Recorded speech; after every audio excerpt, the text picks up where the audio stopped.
नमस्कार, मी कीर्ती गायकवाड. स्वागत आहे आपलं आय न्यूज 28 मध्ये. चला तर मग जाणून घेऊयात महाराष्ट्रातल्या ताज्या घडामोडी. नाकेफळ येथे साहित्यरत्न लोकशाहीर डॉक्टर अण्णाभाऊ साठे जयंती निमित्त अभिवादन. पैठण तालुक्यातील नाकेफळ येथे साहित्यरत्न लोकशाहीर डॉक्टर अण्णाभाऊ साठे जयंती उत्सव समितीच्या युवा संघटन ग्रुपच्या वतीने अभिवादनाचा कार्यक्रम आयोजित करण्यात आला. अभिवादनाचा कार्यक्रम अण्णाभाऊ साठे चौकात घेण्यात आला. यावेळी मान्यवरांच्या हस्ते डॉक्टर अण्णाभाऊ साठे यांच्या प्रतिमेस पुष्पहार घालून श्रीफळ फोडून अभिवादन करण्यात आले.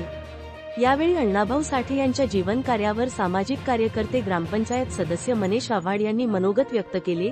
तसेच सतीश श्रीसुंदर यांनीही कार्यक्रमाच्या प्रास्ताविक भाषणात अण्णाभाऊंच्या जीवन कार्यावर प्रकाश टाकला. यावेळी प्रमुख उपस्थिती म्हणून छावा महाराष्ट्र सेनेचे अध्यक्ष किशोर पाटील शिरवत, कैलास शिंदे, ग्रामपंचायत सदस्य मनीष आव्हाड, पत्रकार सतीश श्रीसुंदर, विकास शिसोदे, विजयानंद श्रीसुंदर, सुधीर आव्हाड, माजी शालेय समिती अध्यक्ष ज्ञानदेव शिरवत, नारायण सोनवणे, तंटामुक्ती अध्यक्ष अरुण कोल्हे, मोईन पठाण, गोविंद उघडे, बबनराव आव्हाड, शामराव आव्हाड, सुनील आव्हाड, अशोक आव्हाड, कैलास आव्हाड, अशोक मोरे यांची प्रमुख उपस्थिती होती.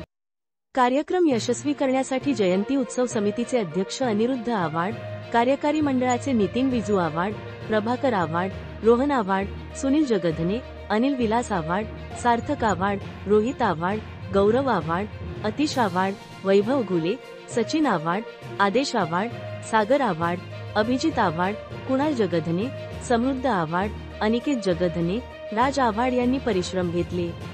याप्रसंगी गावकरी मोठ्या संख्येने उपस्थित होते. पैठण तालुका रिपोर्टर मनीष आव्हाडची रिपोर्ट.